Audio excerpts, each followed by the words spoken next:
Greetings, my brothers and sisters of Tartaria. Welcome to Quest for Tartaria. Hey guys, check this out. I found a Scythian map about their migration. Now, you guys might recall the Scythians are the Israelites when they were conquered by Assyria and they were exiled and they became the Scythians. And you also might recall that the Scythians became the Tartarians. All right, right here, the Scythians, what we call the Scythians, the intelligible meaning. In Hebrew, special connection with the history of Israel. Right there, guys, the Scythians. Sakai, the Persian name for the Scythians, has also an intelligible meaning in the language and history of the Israelites. It accords with the name applied to the 10 tribes of Israel and the country where a large body of them dwelt. Viz. Armenia, called Kassasina, accords with the position of the captive tribes of Israel, and the rock records of India and records of the Sakai are intelligible in Hebrew by translation and from the frequent allusions of the tribe of Dan and Nithemius and Gatai and the Goths. Western Scythia has been shown to have been called Sagathi, and the 10 tribes are stated upon Jewish authority to have crossed the Tartarie and called themselves Gauthai or Gautai.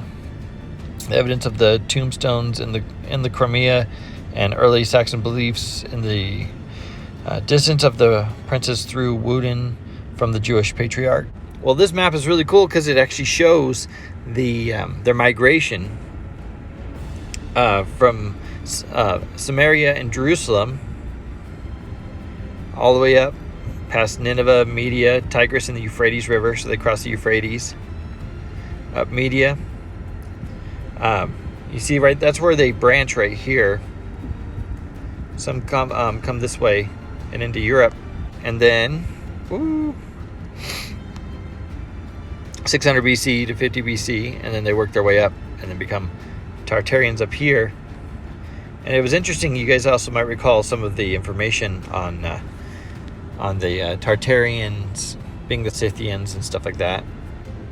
Giles Fletcher the Elder argued that the Tartars were Jews, although no longer divided into tribes. As evidence, he pointed to similarities between Tartar and Hebrew languages, the common practice of circumcision, and the fact that the Tartars had a fort named Mount Tabor. Check it out, guys. All right, with that being covered, let's go ahead and get further into this. Okay, so Tartaria obviously was the old world order. Genghis, as you might recall, Genghis Khan took over Tartaria, or took over the world, between the year 1000 and 1100.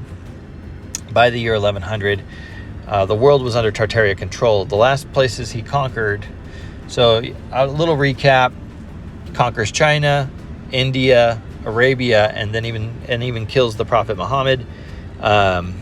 Goes into Egypt, takes out Egypt, then liberates Africa of Egypt, and then goes in and attacks Europe, which is really interesting.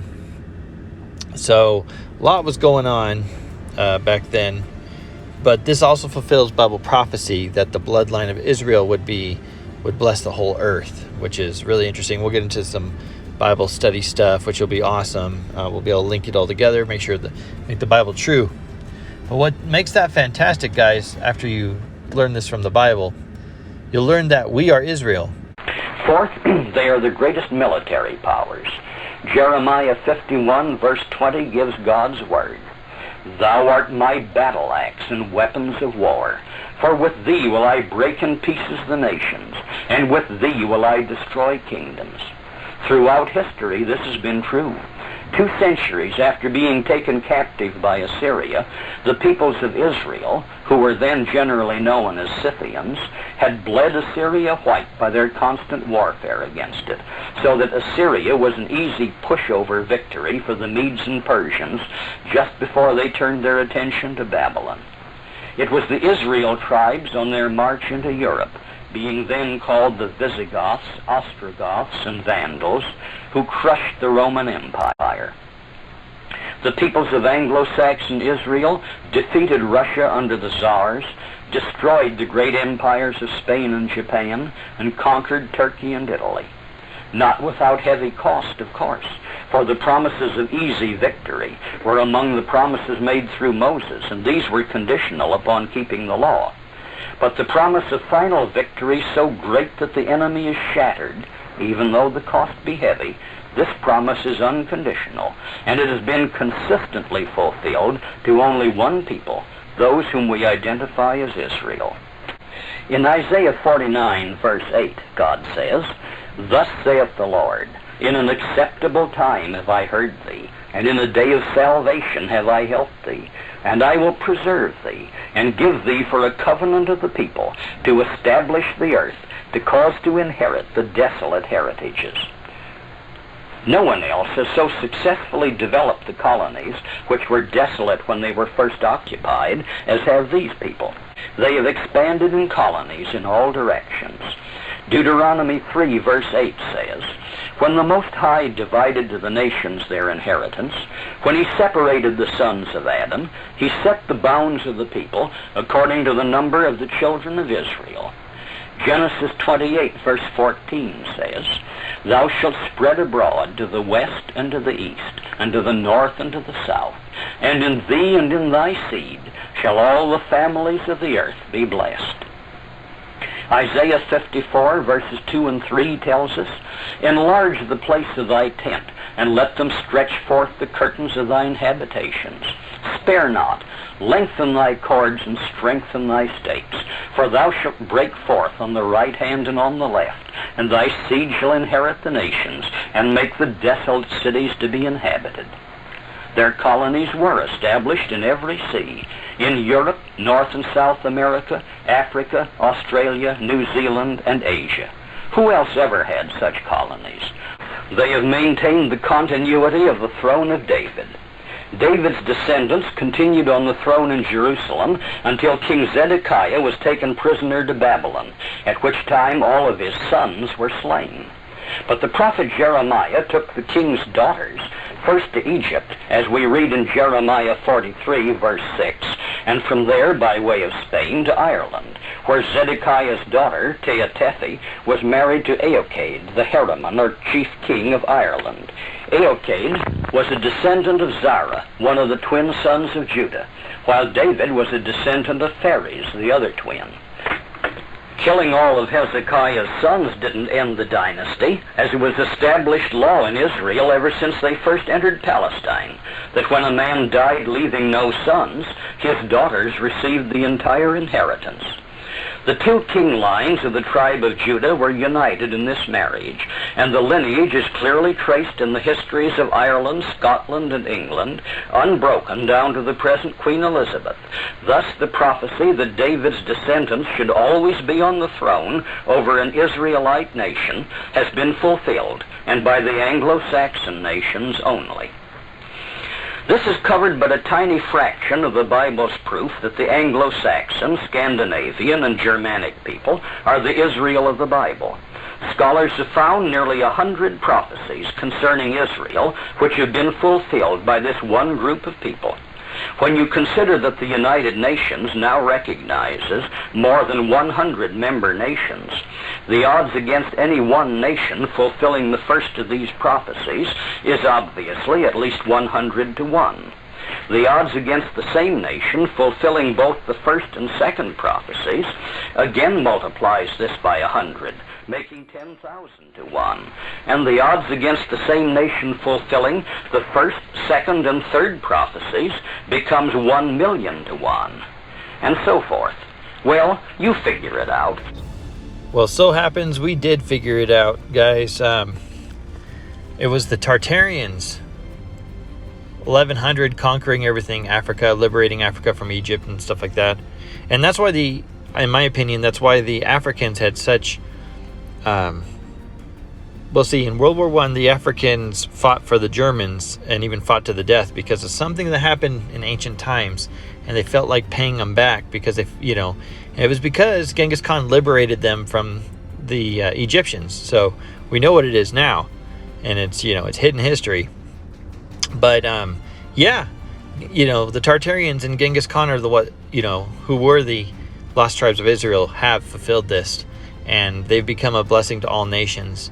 So like everything he's saying about the Anglo-Saxons, Scandinavians and stuff, they didn't know about Tartaria back then. But can you imagine can you just imagine his reaction if he learned about Tartaria? I mean, just really imagine it.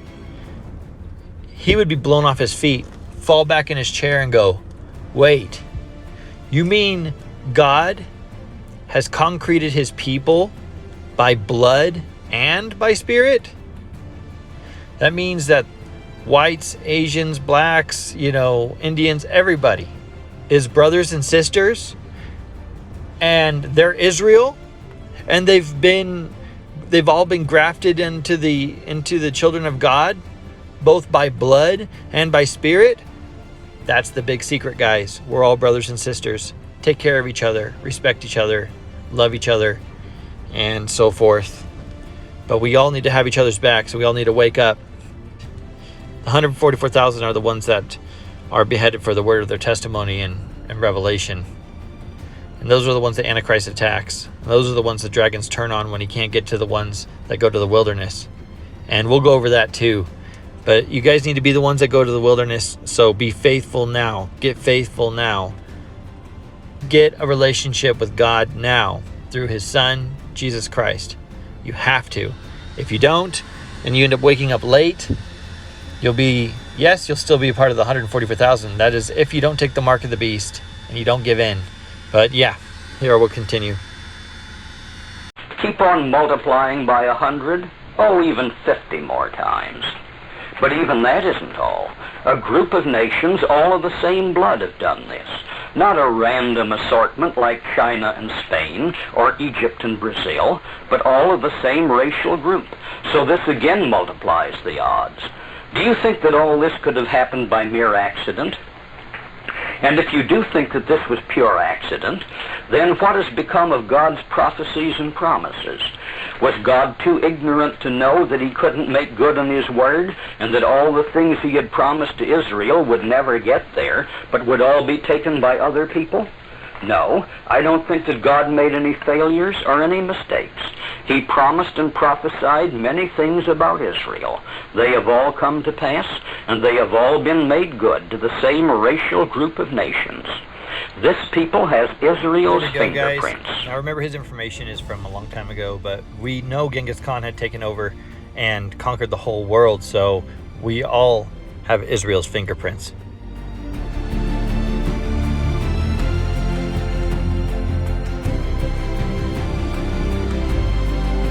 And by 1652, the Tartarians had all this yellow territory. And I mean, after reading books and stuff, I really understand, that's why they were in the Philippines and stuff. And then I'm pretty sure the blue is places they'd given independence to. So they gave their independence to Africa, I'm pretty sure. And then the British and all them, they owned Madagascar. And then, down in Australia, I believe, was independent. And then, of course, Britain owned South America. Tartaria owned America, at least the coastline of America, Cuba, Mexico, the Sierra Nevadas.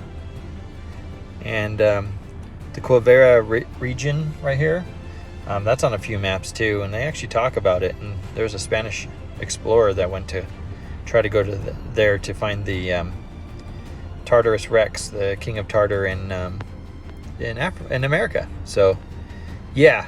And then, of course, we got the Great Wall of Tartary.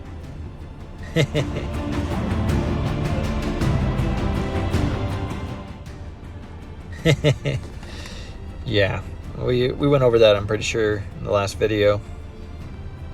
Yeah, the defenses of the Great Wall are pointed towards China. So, yeah, interesting stuff.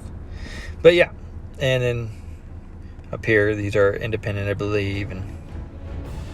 But, yeah, we're all brothers and sisters because, they took over the earth and, they made the world Israel. Because you'll see on this other map, Israel went into Europe, and then the Scythians, became the Tartarians, and they conquered all this land and then conquered Africa and then went into this land again. So And then, we see their presence in Australia, Japan, China, and I mean, all over the place. So, and even in America, you can see those buildings and stuff. I think we had a railroad station in New York that was just so elaborate and so big, it was too expensive to maintain. So, a lot of stuff.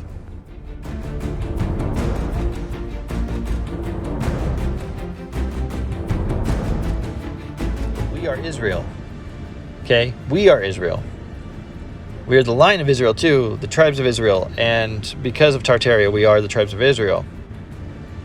And then after conquering the world, of course, the auspicious circumstance for the Dr. Ladian's translation of the Jaghatai, that Prince Zagathi himself embraced Christianity and made a public profession of the gospel in his capital of Samarkand. There were at that point above 100 Christian churches in the province, and some of them remain to this day. We're also informed both by the historian and Romish writers that there was a new version of the New Testament and Psalms in the Tartarian language. Dr. Leyden also soon discovered whether this was the Jighadi. The language is spoken in Bukhara, Balak, and Samarkand, and other cities of Uzbek and independent Tartary. This is the country where Dr. Giles Fletcher, who was the envoy of the Queen Elizabeth at the court of the Tsar of Muscovy, has assigned as a principal residence of the descendants of the 10 tribes. He argues with their place from the names of their cities, from their language, which contains Hebrew and Chaldaic words, and from their particular rites, which are Jewish. The principal city, Samarkand, is pronounced Samarchian, which Dr. Fletcher thinks might be a name given by the Israelites after their own Samaria and Palestine. See Israel Redux, page 12. Jerusalem of Judea also traveled to the country in the 12th century and afterwards published itinerary saying, in Samarkand, the city of the Tamerlane, there are 50,000 Jews under the presidency of Rabbi Abadiah, and in the mountains and cities of Nashbur, there are 4 tribes of Israel, residents via Dan, Zebulun, Asher, and Naphtali. It is remarked that the people of Zagathi should be constantly called Ephilathites and Nephilites by the Byzantine writers, who alone had any information. Yeah, that's really interesting, guys. Okay, so obviously Tartaria was Christian at this point. I wish I had the other thing that I read the day that Tartaria became Christian. I'll have to dig for it. Well, my buddy Lex strikes again. Love you, Lex. Know ye, O fathers, and many of our fathers. Historian missionaries since the 7th century have gone into the countries of the Mongols and Turks and Chinese and have taught them the gospel. And at the present time, there are many Mongols who are Christians. For many of the sons of the Mongol kings and queens have been baptized and confessed Christ. They have established churches in their military camps, and they pay honor to the Christians, and there are among them many who are believers. Travels of Raban Bar Suma. I mean, guys, who were the 3 wise men that blessed Jesus, the Messiah? Seriously, I believe they're Tartarians or Scythians, at the time. I mean, who else? Why does God have so much love and respect for Israel? He's just like, oh, you guys, I love you guys so much. You know what I mean? Like, seriously, though. Whoa. Okay. But check this one. First, I, myself, being emperor and lord of the Tartars, will be baptized in the faith which the Christians hold to this day, washing and advising all my subjects to do the like, yet not intending to force any thereunto. So he's not going to force them to do it. To your second, we will and agree that there will be a perpetual peace between the Christians and the Tartars, and the Tartars and the Christians. The matter of the Holy Land, we say that if we could conveniently, we would willingly go there in person, for the reverence we bear to our Lord Jesus Christ. But because we have many occasions of importance to stay us in these parts, we will take order with our brother Halun for the due accomplishment of that service in all points, as it bestows for the freeing of the city of Jerusalem, so like Jerusalem, and all the Holy Land out of the hands of the pagans, and restore it to the Christians. There you go, guys. Make sure we take a picture of that too, huh? And then, in this celestial Jerusalem, the word formerly communicated by God to Moses is found. This word is Jehovah, lost on earth, but which he invites us to find in Great Tartarie, a country still governed, even in our days, by the patriarchs, by which he means allegorically to say that this people most nearly approach to the primitive condition of the perfection of innocence. This is Encyclopedia of Freemasonry of 1916. And then, that there were ancient churches in the Asiatic world, and that they had a word which was afterwards lost. Respecting this ancient word which was in Asia before the Israelitish word, it is fitting to relate this news, that it is still reserved there among the people who dwell in the Great Tartarie. It was made manifest to me from this that the ancient word is still among them, that they possess a word, and that they had possessed it from ancient times. Seek for it in China, and perhaps you will find it there among the Tartars.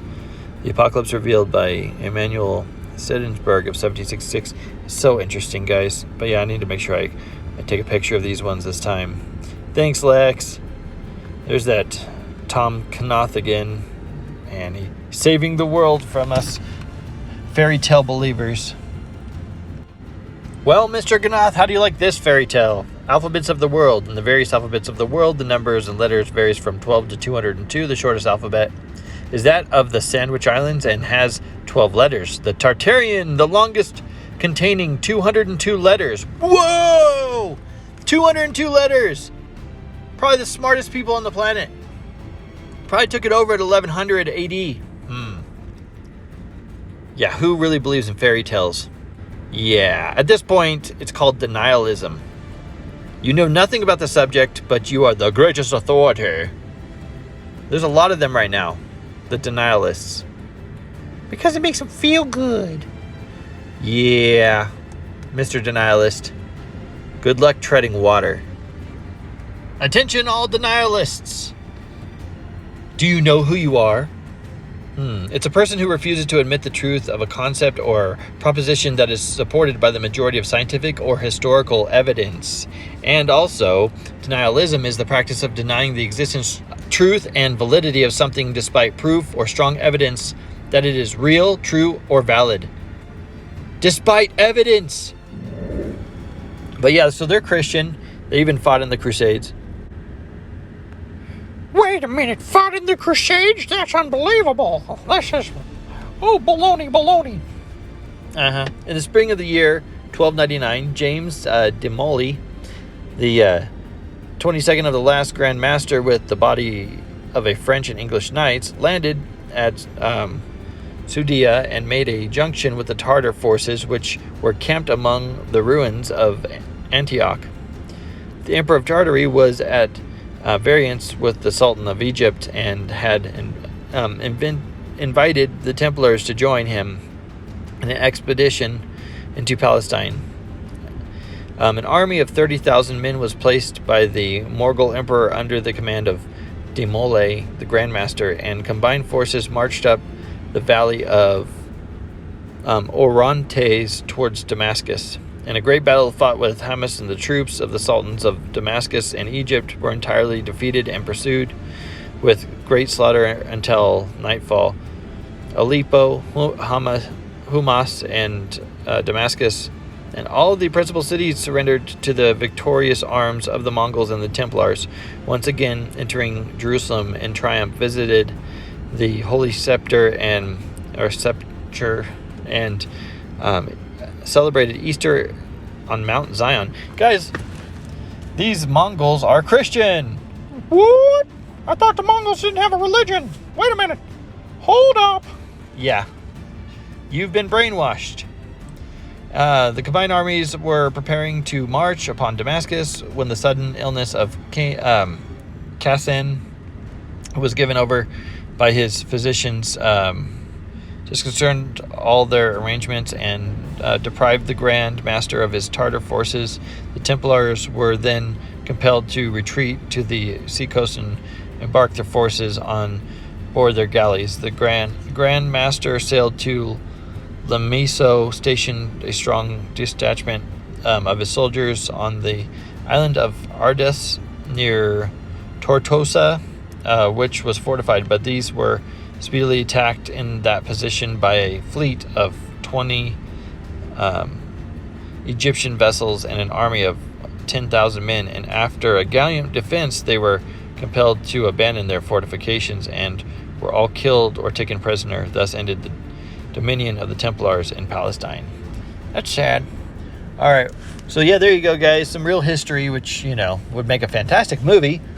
You know, Ha! You're not gonna make a movie. I'll be quiet, Mickey Mouse. Of course I'm not going to make a movie. You guys are satanic. Ha! How'd you find out? Okay, so anyway, guys, I know. That's really dorky. But anyway, I know it's kind of frustrating, though, all this stuff going on. Good versus evil. And you know what, guys? I believe we are living in Revelation. I really do. I really do. I've been, thumping hard into the Bible, like really digging deep, and God's been revealing a lot of stuff. A lot of stuff, guys. We got to get back to the Bible.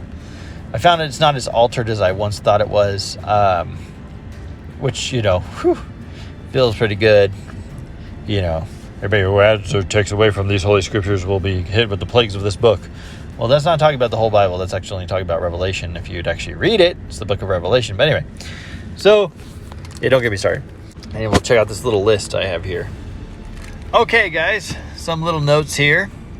What we're dealing with in 2023 is known as the Red Heifer Ceremony.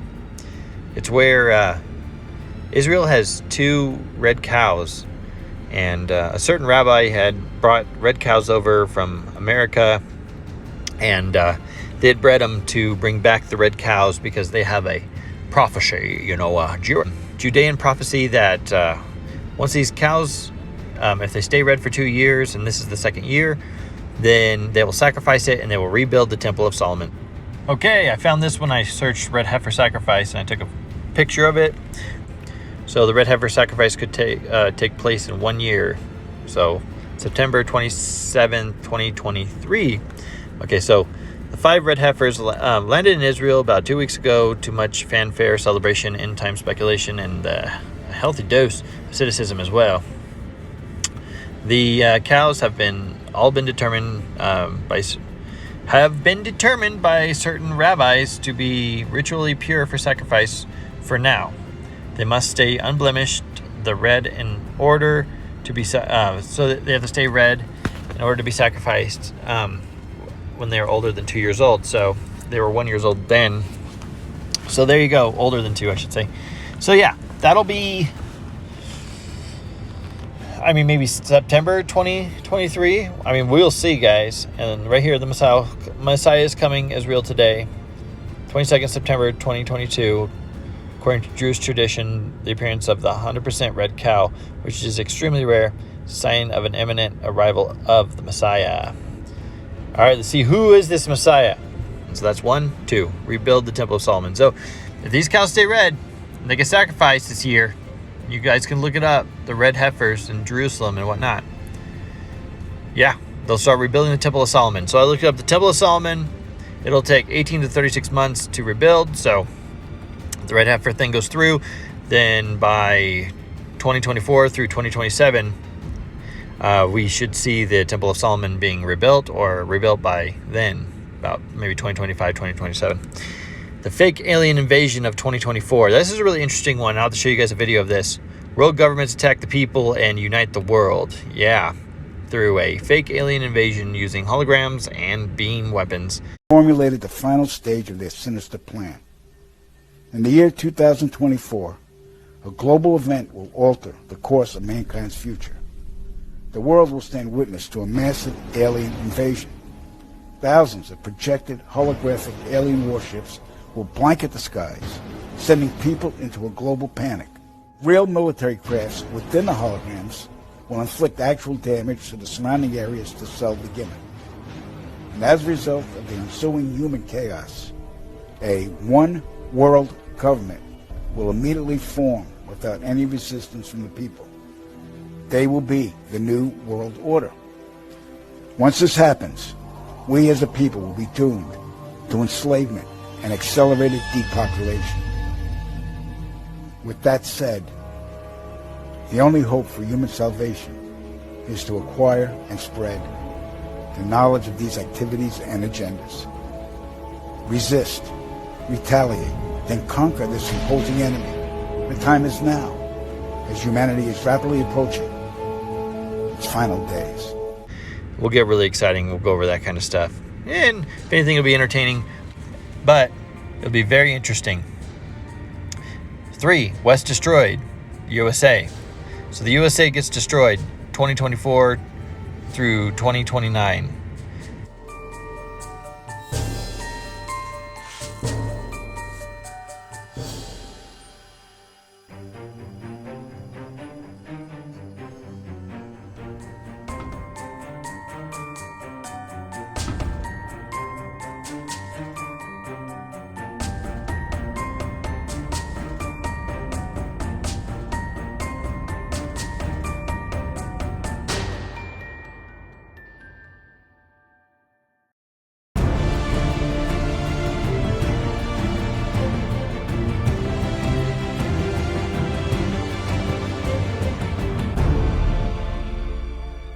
Because the rabbis are saying that their Messiah can't return until the West is destroyed.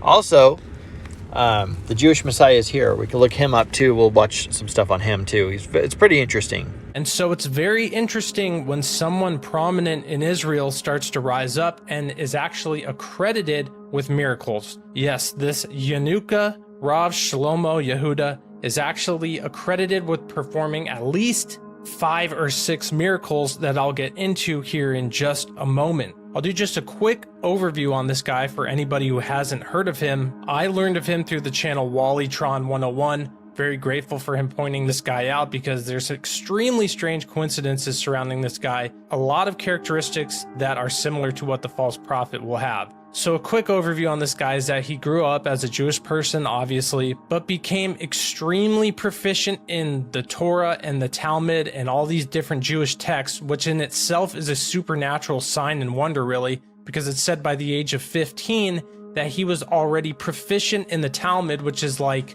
hundreds of books. And through his understanding, he's gaining a lot of prominence in Israel. Many of the high-level Jewish rabbis and Jewish people are just in awe and going to him for their wisdom and knowledge.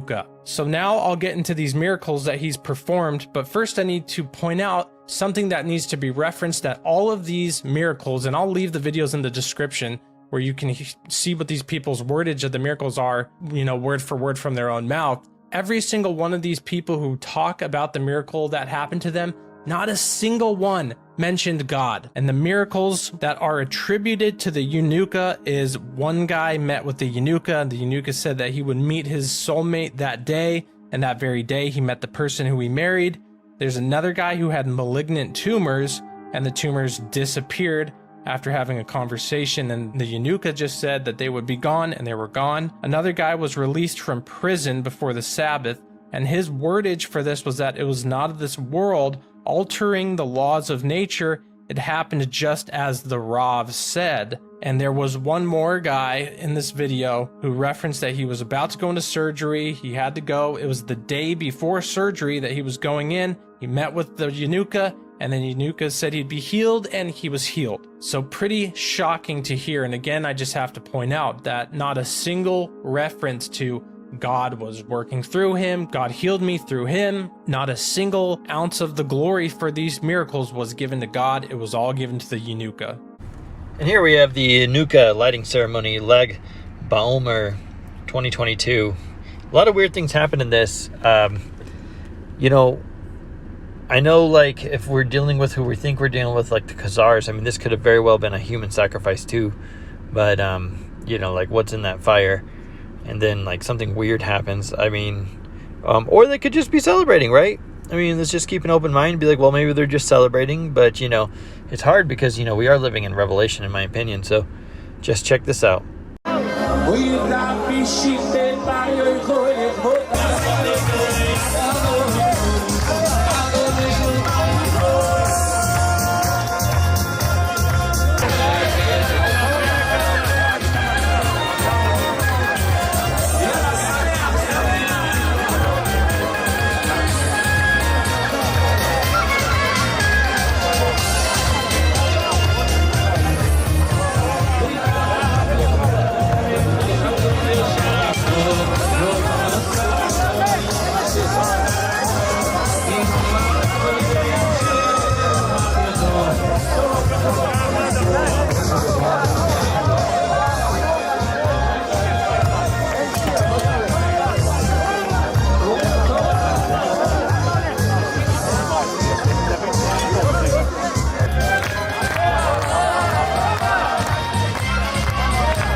תצא מהמעגל ומלמעלה תצא כולם.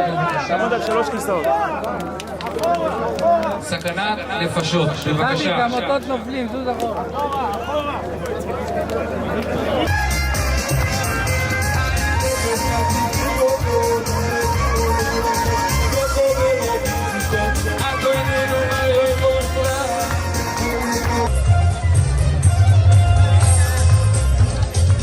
Right there. Did you catch that, guys?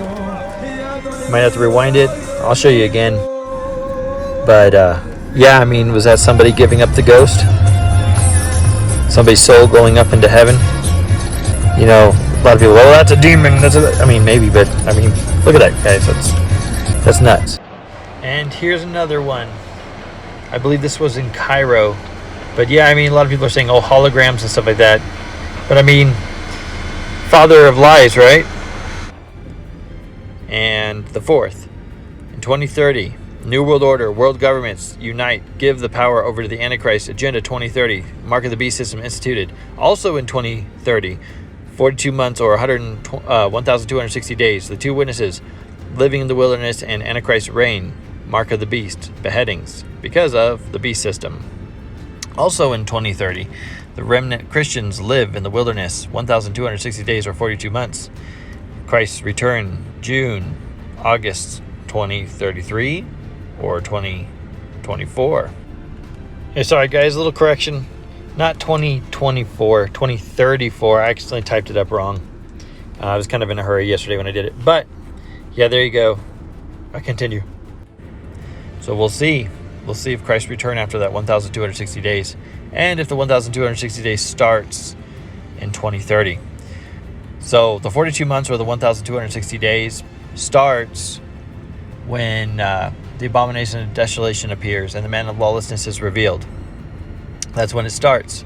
So if that happens in 2030, we've got 1,260 days in the wilderness.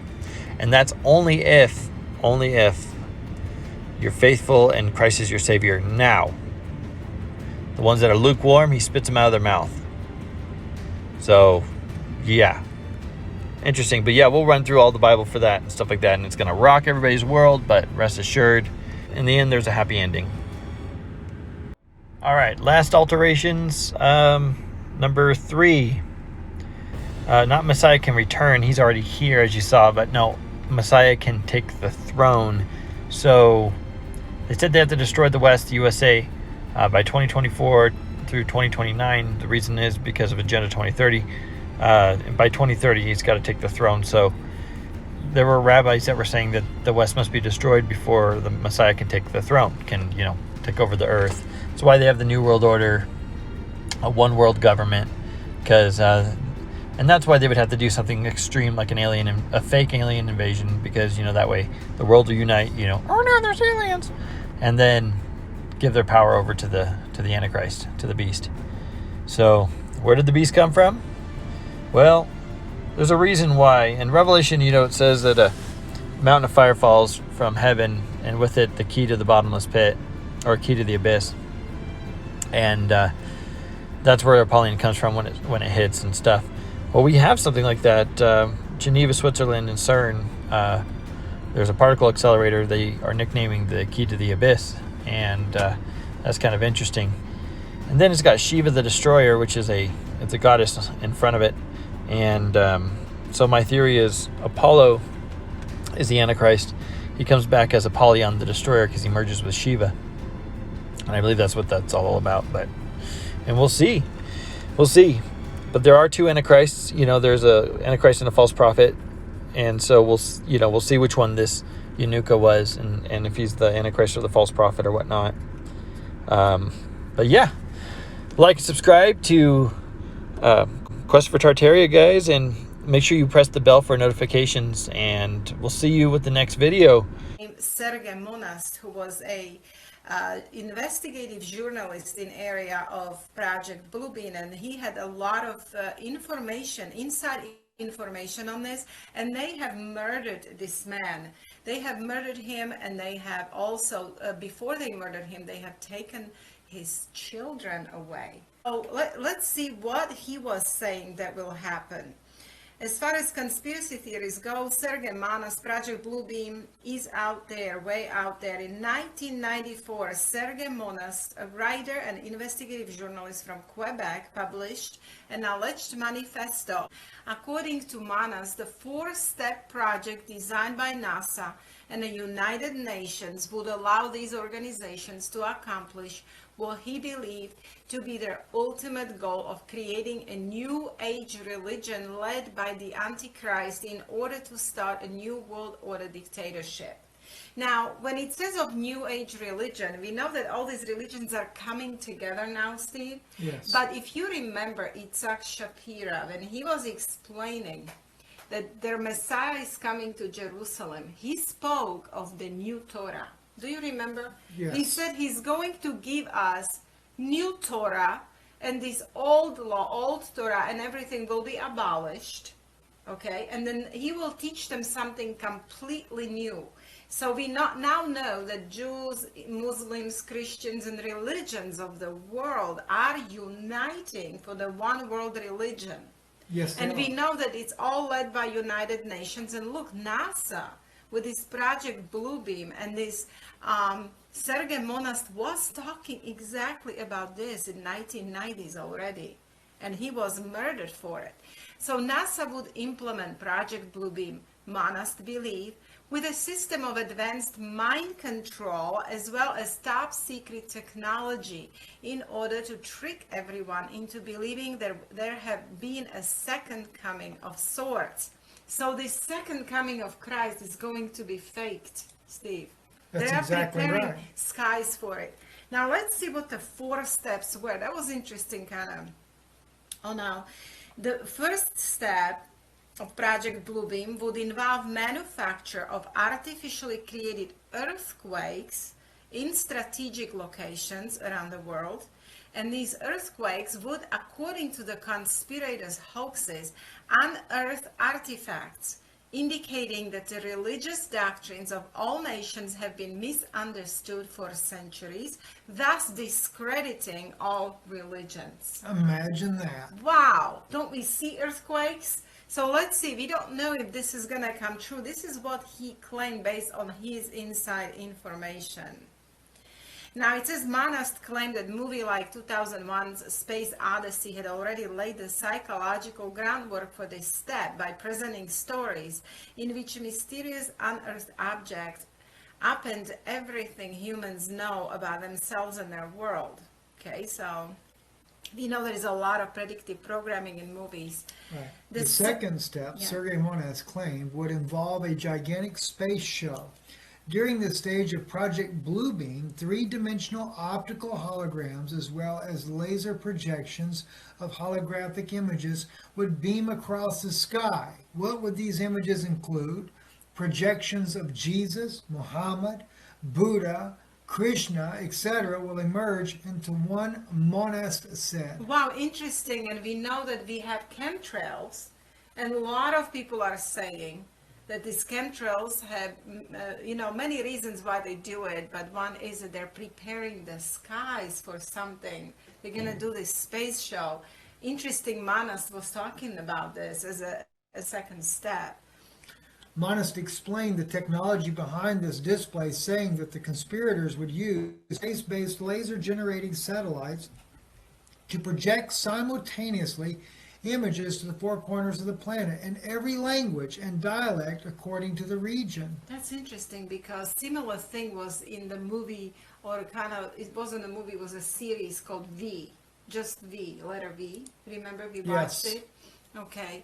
When this spacecraft has, appeared in the sky, and this face of a woman who was speaking in every language. So yeah, like a little series or something. I recall that there. As the whole sky is transformed into one massive movie screen, this new God would speak to everyone in their own language. And you're right, that somebody pointed that out to us, and we watched a little bit of it just to get an idea, and that's exactly what they were doing. Next, the third step is where mind control would take center stage.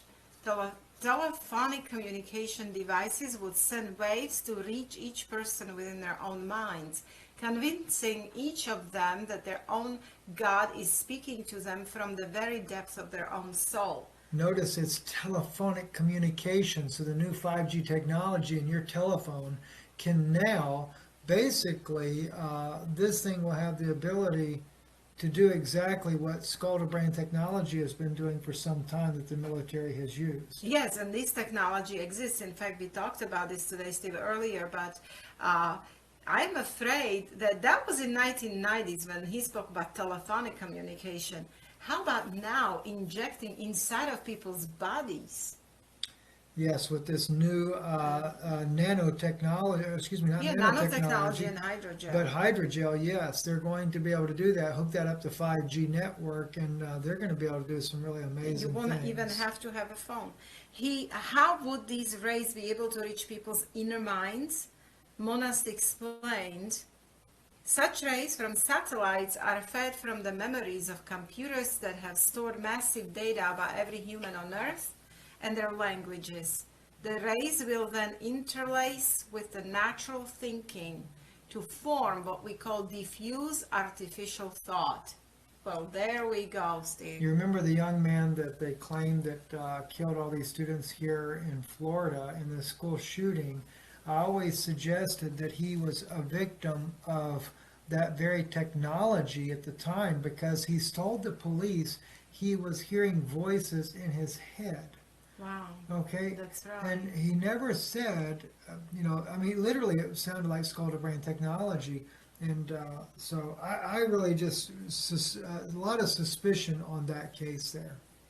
Finally, the fourth step of Project Bluebeam would make use of various technologies in order to convince people that alien invasions and the rapture itself were taking place, thus making it easier for the powers that be to take control of a fear-addled populace. Now, I did hear that it's in the arena of a new world, or so-called New Age religion, where they even released books describing this rapture, Steve. So they're planning on some kind of a false rapture event. So I don't know what everything we're gonna have to go through and see, but this is very scary. The NASA Bluebeam project is the prime directive for the New World Order's absolute control over populations of the entire Earth.